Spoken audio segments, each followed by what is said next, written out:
Taksilərin sığorta xərcləri yeni qaydada hesablanacaq. Belə ki, bununla bağlı mərkəzləşdirilmiş sistem də yaradılıb. Bu yenilik Mərkəzi Bankın İdarə Heyətinin qərarı ilə avtonəqliyyat vasitəsi sahiblərinin mülki məsuliyyətinin icbari sığortası sahəsində qaydalara edilən dəyişiklikdə öz əksini tapıb. Belə ki, taksi sahibinin mülki məsuliyyətinin icbari sığortası müqaviləsi bağlanarkən ödənilməli olan 1 illik sığorta haqqı məbləğinin hesablanması üçün 1,5 əmsalı tətbiq ediləcək.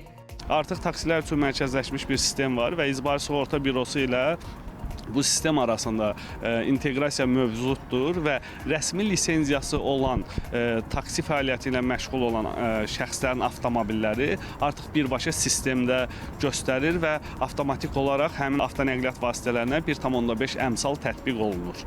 Sığorta müqaviləsi bağlanarkən qeyd edilən əmsal taksilərin sərnişin daşımalarına buraxılış vəsiqəsi və kartı barədə məlumat mövcud olduğu halda tətbiq ediləcək. Bu məlumatlar olmadıqda həmin əmsalın tətbiqi müqavilə bağlanarkən sığortalının könüllü bəyanı əsasında həyata keçiriləcək. Əgər bəyan edilməsə, sığorta haqqı məbləğinin hesablanması üçün 1 əmsal tətbiq olunacaq.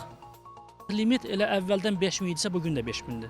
Yəni, əgər biz qiymətləri qaldırırsa, ümumi limitdə də dəyişiklik olmalıdır ki, məsələn, 10 il bundan qabaq və yaxud da 15 il bundan qabaq kraska, məsələn, hər hansı bir ehtiyat hissələrinin qiyməti başqa idi, bugün başqadır. Dünya təcrübəsində isə əlavə əmsal artıq illərdir ki var, hətta kirayə maşınlar üçün də tətbiq olunur. Ölkəmizdə isə əmsal dəyişikliyi yalnız rəsmi lisenziyalı taksi nəqliyyat vasitələri üçün nəzərdə tutulub.